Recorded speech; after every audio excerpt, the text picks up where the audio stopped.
एक बार फिर से जय हिंद। आप सभी का सुभाष सर सिविक्स वाले यूट्यूब चैनल पर आप सभी का स्वागत है। आज हम फिर लेकर के हाजिर हैं डीपीएसपी 36 से 51 वाली श्रेणी में राज्य के नीति निर्देशक तत्वों के यानी राज्य के नीति निर्देशक सिद्धांत की श्रेणी में 36 से 51 तक वाले में अनुच्छेद 43 की बात करेंगे। किसकी बात करेंगे? अनुच्छेद 43, आर्टिकल 43। 40 में ग्राम पंचायत, 41 में काम की व्यवस्था करेंगे राज्य, और 42 में दिया गया कि इनको काम पे तो रखेंगे, रोजगार तो देंगे, उसका माहौल ऐसा होना चाहिए। माहौल कैसा होना चाहिए? मानवीय माहौल होना चाहिए। उसके बाद 43 में ये कहता है काम तो आपने दे दिया, लेकिन कामकारों का यानी कर्मकारों को निर्वाह मजदूरी, वेतन आदि की व्यवस्था भी राज्य की जिम्मेदारी है। यानी आर्टिकल 43 में कर्मकारों को निर्वाह मजदूरी का निर्देश दिया गया है। किसको? स्टेट को, सभी राज्य को, भारत सरकार, स्टेट गवर्नमेंट्स अथॉरिटी जो भी राज्य की परिभाषा के अंतर्गत आते हैं, उन सभी राज्यों को यह निर्देश है कि आपके यहाँ जो काम करने वाले लोग हैं, जो कर्मकार हैं, उनको आप निर्वाह मजदूरी की व्यवस्था करेंगे ताकि उनका जीवन सम्मान पूर्वक रह सके सामाजिक रूप से, और उन्हें इतना वेतन आदि तो मिलना ही चाहिए कि वो सम्मानजनक जीवन जी सकें और आर्थिक स्थिति से अपनी उन सभी जरूरतों को कम से कम पूरा तो कर सकें। ऐसी मजदूरी, ऐसे वेतन, ऐसे भत्ते आदि की व्यवस्था, सैलरी की व्यवस्था, ये राज्य की जिम्मेदारी होगी। उन सभी राज्यों की जिम्मेदारी होगी जिन राज्यों के यहाँ कर्मकार काम करते हैं। यहाँ पर काम करने वालों को कर्मकार कहा गया, मजदूर नहीं कहा गया। ध्यान रखना, ये संवैधानिक भाषा है। काम करने वालों में वह किसी भी फील्ड का काम हो सकता है, वो खेती का काम हो सकता है, कारखानों में, इंडस्ट्रीज में काम करने वाले लोग हो सकते हैं, या जीविका चलाने के लिए जो भी क्षेत्र हैं, उन सभी क्षेत्रों में कर्मकारों के लिए एक सम्मानजनक निर्वाह मजदूरी की व्यवस्था करने की बात है। और दूसरी जो प्रमुख बात इस आर्टिकल 43 में है, ये ग्राम स्वराज की जो परिकल्पना है, उसके आधार पर गांव में कुटीर उद्योग को बढ़ावा देने की भी बात कही गई है आर्टिकल 43 में। आइए एक बार ब्लैक बोर्ड पर फिर लेक्चर विस्तार से। राज्य की नीति निर्देशक तत्व DPSP, directive principles of state policy, article 36 से आर्टिकल 51 तक के क्रम में आज हम आर्टिकल 43 यानी अनुच्छेद 43 की बात करेंगे। अनुच्छेद 43 राज्यों को यह निर्देश देता है कि कर्मकारों के लिए निर्वाह मजदूरी की व्यवस्था करना ये प्रत्येक राज्य की जिम्मेदारी होगी। प्रत्येक राज्य के लिए ये मौलिक है, और उस राज्य में काम करने वाले सभी कर्मकारों को, राज्य में काम करने वाले सभी कर्मकारों को निर्वाह मजदूरी की व्यवस्था करनी होगी, और वह मजदूरी इतनी हो कि कम से कम वो अपना पेट पाल सके, अपनी जरूरत की कार्य को कर सके, और उसका एक आर्थिक आधार पर सामाजिक स्टेटस भी बना रहे। इस तरीके की राज्यों को निर्देश दिए गए हैं आर्टिकल 43 में। आइए देखिए भाग 4, ये डीपीएसपी किसके अंतर्गत आते हैं? अनुच्छेद संविधान के भाग 4 के अंतर्गत। भाग 4 में आर्टिकल 43 यह कहता है, यानी यह राज्यों को निर्देश देता है कि वह कृषि, उद्योग या अन्य सभी कामगारों के लिए, यानी कृषि के क्षेत्र में, उद्योग के क्षेत्र में, या अन्य कोई भी क्षेत्र हो जहां पर काम करने वाले कर्मकार हैं, उनके लिए राज्यों को एक निर्देश है आर्टिकल 43 के द्वारा कि एक उचित जीवन निर्वहन वेतन यानी लिविंग वेज। कहने का मतलब सबसे पहली बात जो आर्टिकल 43 कहता है कि जो भी राज्य हैं वो सभी राज्य अपने यहाँ, चाहे वो कृषि क्षेत्र में काम करने वाले हों, उद्योग क्षेत्र में काम करने वाले हों, या जीवन से जुड़े अन्य किसी क्षेत्र में काम करने वाले जो भी लोग हैं, कर्मकार हैं, उनके उचित जीवन निर्वहन के लिए ध्यान रखना, उन्हें एक उचित जीवन निर्वहन वेतन यानी लिविंग वेज, एक अच्छा वेतन रखना होगा, जिससे वो अपना पेट भी पाल सकें, अपने बच्चों को भी पाल सकें, और उनकी जो बेसिक जरूरतें हैं उसे भी पूरा कर सके। और यूं कहें तो वो जो सोचते हैं अपने आमदनी के दायरे में रह के, वो आमदनी जहां पे कार्य करते हैं उन्हें इतना वेतन तो मिलना चाहिए कि वो अपनी सारी जरूरतें तो कम से कम, नहीं सारी जरूरतें तो कम से कम जो आवश्यक जरूरतें हैं उन्हें तो आसानी से पूरा कर सकें। ऐसे वेतन की व्यवस्था करने की जिम्मेदारी राज्यों को होगी। अच्छे कामकाजी हालात और राज्यों को ऐसा माहौल पैदा करना होगा कि वहां पे कामकाज की सुविधा हो, जो कुछ भी करना चाहे, ऐसा नहीं कि काम के लिए तो काम मिल गया लेकिन वहां उनका शोषण हो रहा हो, ऐसी स्थिति पैदा करें कि एक अच्छे कामकाजी हालात और कर्मकारों के सामाजिक सांस्कृतिक अवसर, कहने का मतलब ऐसा नहीं कि वो काम करने वाले लोग हैं तो उनका सामाजिक और सांस्कृतिक जो इच्छा है वो पूरी ना हो, नहीं, एक तो वो उनका सामाजिक स्तर मेंटेन रहे और वो जिस भी धर्म को मानने वाले हैं, जिस भी संस्कृति को मानने वाले हैं, अपने संस्कृति के अनुसार इतना पर्याप्त उनको वेतन तो मिले कि वो अपने संस्कृति के अनुसार जीवन यापन या कोई कार्य करना चाहें तो वो आसानी से कर सके। ये सुनिश्चित करने के साथ ही यहाँ अवकाश की बात है, यानी ऐसा नहीं कि आप पूरे 8 के 8 दिन 7 के 7 दिन काम लें, नहीं, उन्हें पर्याप्त के अवकाश की भी व्यवस्था करनी होगी। कहने का मतलब राज्य की ये जिम्मेदारी होगी। अवकाश यहाँ छूट गया है लेकिन मैं बता रहा हूँ इनके अवकाश, जैसे पूरा चले सप्ताह में आप 6 दिन काम लें, कम से कम उन्हें संडे की छुट्टी तो अवश्य दें। अगर संडे के बजाय कोई और दिन हो तो उस दिन भी छुट्टी दें, मतलब उनके पर्याप्त अवकाश की भी व्यवस्था करें। ऐसी व्यवस्था राज्यों को करनी होगी। और साथ के साथ कर्मकारों के साथ साथ ग्रामीण क्षेत्र में यानी विलेज में, ग्रामीण स्तर पर, क्यों? क्योंकि ग्राम स्वराज की परिकल्पना में जो ग्राम पंचायतों का गठन हुआ और ग्राम पंचायत स्तर पर वहां के लोगों को छोटी छोटी कुटीर घरेलू उद्योगों को बढ़ावा देने की भी बात कही गई है, ताकि गांव के लोग बाहर न अगर जाना चाहते हैं तो उनको गांव के अंदर ही छोटे छोटे कुटीर उद्योग स्थापित करके उन्हें काम के अवसर और उन्हें सम्मानजनक वेतन के अवसर उपलब्ध कराने की भी व्यवस्था करने की जिम्मेदारी राज्यों की होगी। संबंधित अनुच्छेद देखिए मुख्य प्रावधान क्या है, इन्हीं दो पे चर्चा कर ले। निर्वाह मजदूरी और सभ्य जीवन स्तर। सबसे पहली बात जो कहता है आर्टिकल 43, वो निर्वाह मजदूरी, समझिए, सम्मानजनक निर्वाह मजदूरी की बात करता है और सम्मानजनक जीवन स्तर की भी ये क्या करता है, सिफारिश करता है। किसकी?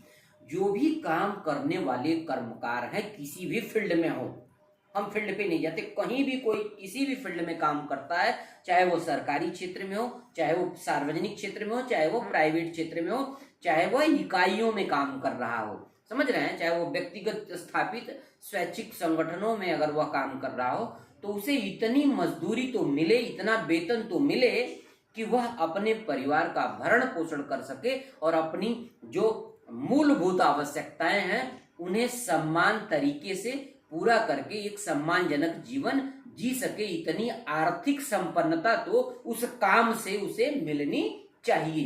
दूसरी चीज, उसका जो जीवन स्तर है, सपोज दैट एक व्यक्ति गरीब था और पता चले उसने काम शुरू किया, चाहे वो मजदूरी का काम शुरू किया या नौकरी का काम शुरू किया, और वो फिर भी गरीब बना रहे, उसका हालात जस के तस रहे, तो ये बात आर्टिकल 43 साफ साफ मना करता है कि कम से कम उसे इतना वेतन मिल सके कि उसका जीवन भी सामान्य स्तर से कम ऊपर उठ करके सामाजिक और खुशहाल जीवन वो जी सके।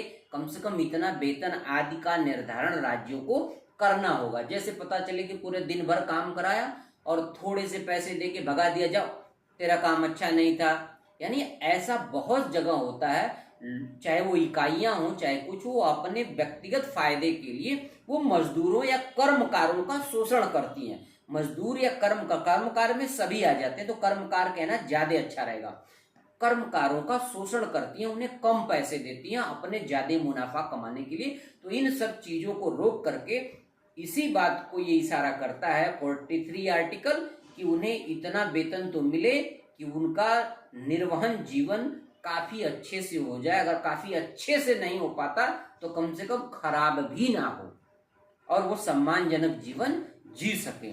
दूसरी जो बात कहता है उस पर चर्चा करेंगे, कुटीर उद्योगों को प्रोत्साहन। यानी ये जो आर्टिकल 43 है, ये ग्रामीण स्तर पर लोगों को रोजगार उपलब्ध हो सके, स्वराज ग्रामीण स्तर पे स्वराज स्थापित हो सके, लोग आर्थिक रूप से संपन्न हो सके, उन्हें काम हर हाथ को काम उपलब्ध हो सके निचले स्तर तक, ग्राम पंचायत स्तर तक। इसमें 43 क्या करता है, कुटीर उद्योगों और जो सहकारी संस्थान है, यानी जैसे आप देखेंगे सोसाइटीज हैं, इन सोसाइटीज की स्थापना की बात करता है और उन सोसाइटीज को इतनी स्वायत्ता देने की बात, स्वैच्छिक संगठन और स्वायत्ता देने की बात करता है। और उस स्वायत्ता के साथ साथ उसकी जो सांगठनिक व्यवस्था है उसमें लोकतंत्र की स्थापना की बात करता है। जैसे कोई सोसाइटी स्थापित हो गई, उस सोसाइटी को कोई स्वैच्छिक संगठन चला रहा हो, भारत सरकार कुछ पैसा लगा रही हो, कुछ पूंजीपति लगा रहा हो, कुछ कोई अमीर व्यक्ति लगा रहा हो, तो उस संगठन को इतनी आजादी दे कि वो अपने लोगों को क्या कर सके, नियम बना सके, उनकी सुविधा के लिए वेतन आदि निर्धारित कर सके और उसमें इतनी ताकत हो कि वो लोगों को कल्याणकारी कार्य के लिए सम्मानजनक वेतन आदि दे सके। और अगर ये स्थापित होती हैं तो वो ग्रामीण स्तर पे होंगी, समझ रहे हैं ना, ताकि लोगों को बहुत दूर जाना ना पड़े। जैसे जिला सहकारी बैंक होती हैं, कोऑपरेटिव बैंक जिसे कहती हैं, ये इसी का एक हिस्सा है। खाद की सोसाइटी है, एग्रीकल्चर बीज की जो सोसाइटी है, वहां बड़े आसानी से आम लोगों को उसके गांव में या गांव के नजदीक ही ये सब सुविधाएं मिल जाती है। और उसमें जो काम करने वाले जो लोग होते हैं वो भी क्या होते हैं, इसी के अंतर्गत काम करते हैं। किसके अंतर्गत, अनुच्छेद 43 के अंदर। तो बात समझिए, पहला काम उपलब्ध कराना और काम के बदले सम्मानजनक वेतन उपलब्ध कराना, ये है हर हाथ को काम और हर काम का एक उचित वेतन हर कर्मकार को, ये बात। दूसरी, कुटीर उद्योगों की स्थापना करना, कोऑपरेटिव, जिला सहकारी, इन सब की ग्रामीण स्तर पर क्या करना, संचालन कराना, स्थापित कराना, इन्हें स्वायत्ता देना और इनके मैनेजमेंट को वहीं की लोकल बॉडीज को देखने के लिए, और इसके जो अध्यक्ष होते हैं लोकतांत्रिक प्रक्रिया से हो ताकि समय समय पर सबको मौका मिलता रहे। इन सब बातों की व्यवस्था आर्टिकल 43 करता है। नीचे देखिए, इन सब में देखिए अनुच्छेद 43 को जोड़ा गया संविधान। यहां देखिए, इन सब बातों को इतना जरूरी लगा क्योंकि डीपीएसपी आपको पता है ये स्वैच्छिक है, राज्यों के ऊपर है, ये नॉन जस्टिसेबल है, लेकिन इनमें जो जो बातें समय समय पर अच्छी लग रही हैं आप देखें उसे क्या करते हैं, संविधान में संशोधन करके कानून बना देते हैं। तो इसी के तहत उद्योगों के प्रबंधन में श्रमिकों की भी भागीदारी हो, ऐसे कदम उठाने के लिए 42वें ऐसे का मतलब है संविधान अमेंडमेंट, यानी इसे हिंदी में संविधान संशोधन कहते हैं।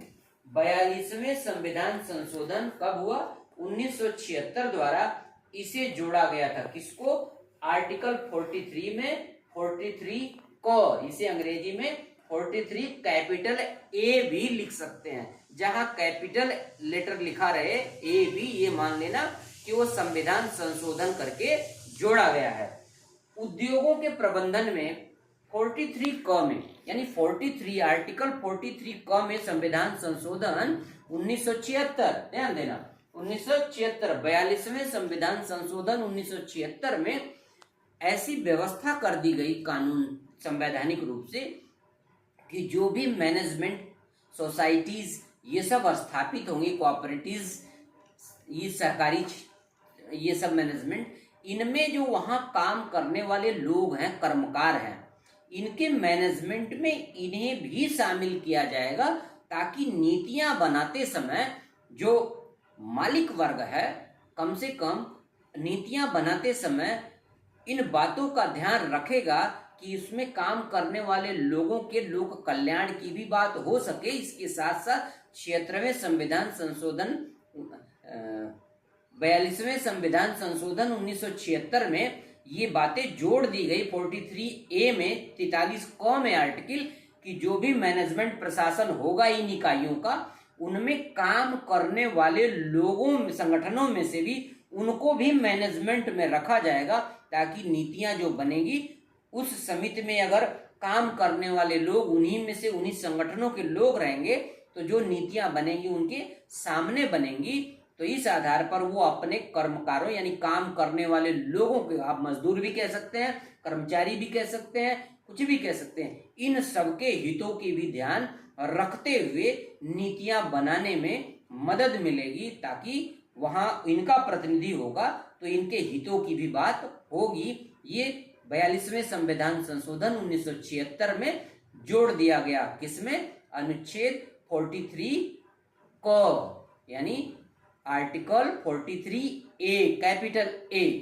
फिर दूसरा संविधान संशोधन देखना, जो सहकारी समितियों को इतनी आजादी देने की बात की गई, जो कुटीर उद्योग प्रोत्साहन की बात हम कर रहे थे और सोसाइटीज की जो बात हम कर रहे थे, यहां देखिए 43 ख में 97 में यसे का मतलब संविधान अमेंडमेंट है, मैंने शॉर्ट रूप में लिख लिया, यानी 97वें संविधान संशोधन द्वारा 2011 में ये जोड़ दिया गया, क्या? 43B, किसके लिए? कि सहकारी समितियों का एक स्वैच्छिक गठन होगा ग्रामीण स्तर पर, निचले स्तर पर, लोकल बॉडीज के स्तर पे, जो खुद अपने आप में स्वायत्त होगा, यानी अपने आप में पूरी तरह से स्वतंत्र होगा, नीतियां बनाने के लिए, काम करने के लिए, लोगों को रखने के लिए और वहां के मैनेजमेंट बनाने के लिए, प्रशासन चलाने के लिए।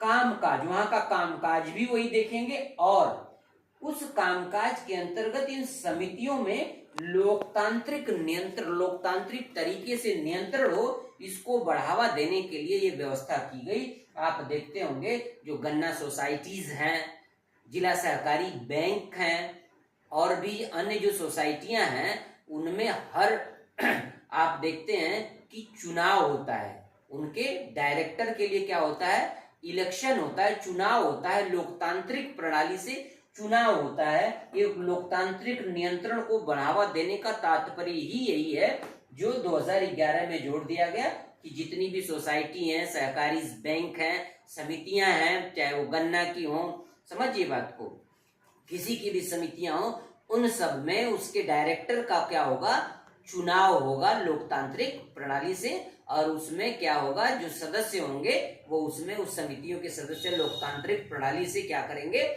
चुनाव करेंगे अपने डायरेक्टर का, जो उस समितियों का सहकारी जो कोऑपरेटिव्स है, चाहे अन्य समितियां हैं, उनका नियंत्रण की जिम्मेदारी होगी। और तरीका क्या होगा इनके डायरेक्टर को चुनने का? लोकतांत्रिक तरीके से। कब जोड़ा गया? 97 से 2011 में।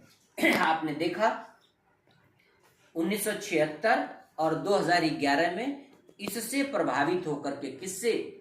आर्टिकल 43 से प्रभावित होकर के संविधान का संशोधन हुआ और दो बातें जोड़ दी गई। पहली बात क्या थी? सहकारी जो पहली बात थी उद्योगों के प्रबंधन में, जो उद्योग होगा उसके प्रबंधन में श्रमिकों की भी भागीदारी होगी। किसमें? मैनेजमेंट में, नीतियां बनाने में, नियंत्रण करने में और लागू करने के लिए क्या नियम बनेगा, कैसे होगा, इसमें भी उस कामगारों के संगठन से उनको भी क्या करेगा? मौका दिया जाएगा। दूसरा जो 2011 में हुआ 97वां अमेंडमेंट संशोधन, उसमें ये बात कही गई कि जो भी सहकारी समितियां हैं, कोऑपरेटिव्स हैं, जो भी सोसाइटीज हैं, उनमें पूरी तरह से उन्हें स्वतंत्र संगठन बनाइए वो पूरी तरह आज़ादी से काम करें और अपने यहाँ काम करने की पूरी व्यवस्था करें, नीतियां बनाएं, नियम बनाएं। इन सब के बावजूद उसको चलाने का, जो नियंत्रण करने का जो तरीका है, डायरेक्टर आदि की जो वहां पे पोस्टिंग होगी, वो लोकतांत्रिक प्रक्रिया के तहत होगी, ताकि समय समय पर सबको अवसर मिल सके उसको डायरेक्टिंग करने की। मैनेजिंग डायरेक्टिंग की जो पावर है, नियंत्रण की पावर डायरेक्टर के पास होती है, और डायरेक्टर्स की क्या होती है, चुनाव होंगे। किस तरीके से? लोकतांत्रिक प्रणाली से। जैसे आम चुनाव होते हैं, लेकिन उसमें जनता भाग नहीं लेती, जो उसके मेंबर्स होते हैं, जिनके वो बने होते हैं, वही भाग लेते, तो वो चुनेंगे। इस तरह से क्या होता है, सबको मौका मिलता रहता है लोकतांत्रिक तरीके से। इस प्रकार से ये दो संशोधन करके जोड़े गए, 43A 43B। किसमें जोड़े गए? 43 में। ये इसी से रिलेटेड है। किससे? आर्टिकल 43 से ही रिलेटेड है संविधान में से। क्यों? क्योंकि ऊपर का जो 43 है ये गाइड बुक है, ऐच्छिक है राज्य के ऊपर, लेकिन जो 43A और 43B ये कानून बन गया संविधान संशोधन करके, तो ये संवैधानिक और कानूनी अधिकार हो गया, ये राज्यों को मानना पड़ेगा। अच्छा, इस आर्टिकल 43 का जो मूल उद्देश्य है, इसका व्यवहारिक पक्ष क्या है, ये देख लीजिए। अब इससे फायदा क्या है आम जनता को, देखना। इसका महत्व इस तरह से है कि सबसे पहले श्रमिक कल्याण की बात होती है, फिर ग्रामीण अर्थव्यवस्था को मजबूती मिलती है, और तीसरा गैर न्यायिक प्राकृतिक। तो देखना, सबसे पहला इसका जो महत्व है आर्टिकल 43 का, ये जो बात कह रहा है, इससे क्या होगा, श्रमिकों का कल्याण होगा। यानी जो काम करने वाले लोग हैं, चाहे वो फैक्ट्रीज में हैं, इकाइयों में हैं, समितियों में हैं, कहीं भी जो काम कर रहे हैं, इससे जब उन्हें एक सम्मानजनक वेतन भत्ता आदि मिलेगा, तो इससे क्या होगा, उनका कल्याण होगा। और डीपीएसपी का मूल मंत्र ही है कल्याण, लोक कल्याणकारी राज्य, आर्थिक, सामाजिक और राजनैतिक लोकतंत्र स्थापित करना, सामाजिक, आर्थिक और राजनैतिक न्याय स्थापित करना, हर लोग को काम मिले और हर लोग को सम्मानजनक मजदूरी मिले, ताकि जीवन स्तर ऊंचा उठे और काम करने वाले कर्मकारों का क्या हो, जनहित कल्याण हो सके। दूसरा क्या बात है, दूसरे जो इसका महत्व है वो है ग्रामीण अर्थव्यवस्था। ये जो सारी बातें हैं आर्टिकल 43 में, शहरों में तो बहुत काम धंधों की व्यवस्था है, लेकिन ग्रामीण स्तर पर अगर ये सब चीजें लागू होंगी, तो गांव में रहने वाले लोगों का जीवन स्तर बढ़ेगा, उठेगा, उन्हें भी काम का अवसर वही नजदीक मिल जाएगा, उनके हाथ में भी पैसा आएगा, अर्थ आएगा, उनकी आर्थिक व्यवस्था मजबूत होगी। जब आर्थिक स्थिति मजबूत होगी तो उनका जीवन स्तर बढ़ेगा और सामाजिक स्तर बढ़ेगा और सांस्कृतिक स्तर भी बढ़ेगा। वो जिस धर्म संस्कृति को मानने वाले होंगे, अगर उनकी आर्थिक स्थिति ठीक होगी तो वो क्या कर सकते हैं, अपने धर्म के अनुसार आचरण भी कर सकते हैं। समझ रहे हैं ना। और बाकी तीसरा जो इसका महत्व है, इन सब के बाद भी इतना कल्याणकारी, श्रमिक कल्याण की बात हो रही है, आर्थिक ग्रामीण स्तर की, ग्राम को आर्थिक सशक्तिकरण की बात हो रही है, लेकिन इसके बाद भी राज्यों पे ये कोई थोप नहीं सकता। इन दो बिंदुओं को देखिए,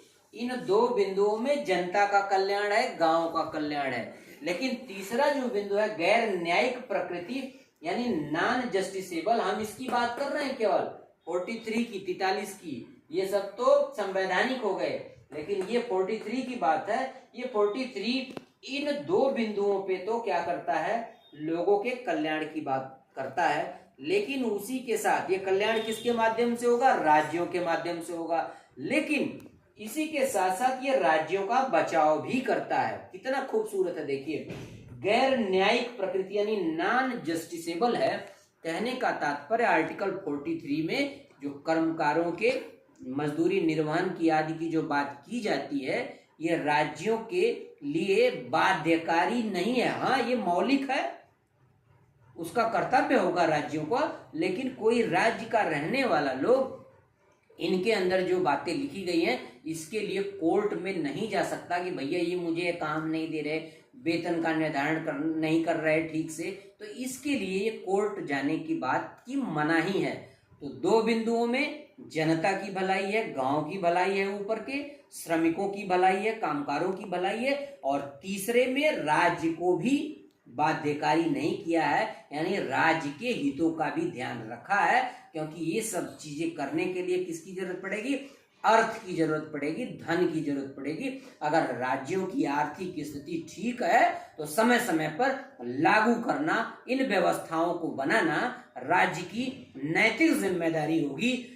इस तरह से देखो कितना खूबसूरत आर्टिकल 43, यहाँ लोक कल्याण की बात हो रही, कर्मकारों की, किसी भी प्रकार के काम करने वाले लोगों के कल्याण की बात हो रही, सामाजिक और सांस्कृतिक जीवन स्तर को ऊपर उठाने की बात हो रही, और जो भी इकाइयां हैं उनके स्वायत्त गठन की बात हो रही, काम उपलब्ध कराने की बात हो रही, मजदूर वर्ग को उन इकाइयों में नियंत्रण की नीतियां बनाने वाले समूह में शामिल करने की बात हो रही। कितना गजब का संतुलन बना के रखा है आर्टिकल 43 ने। तो इस तरह से आज आर्टिकल 43 में सिर्फ इतना ही।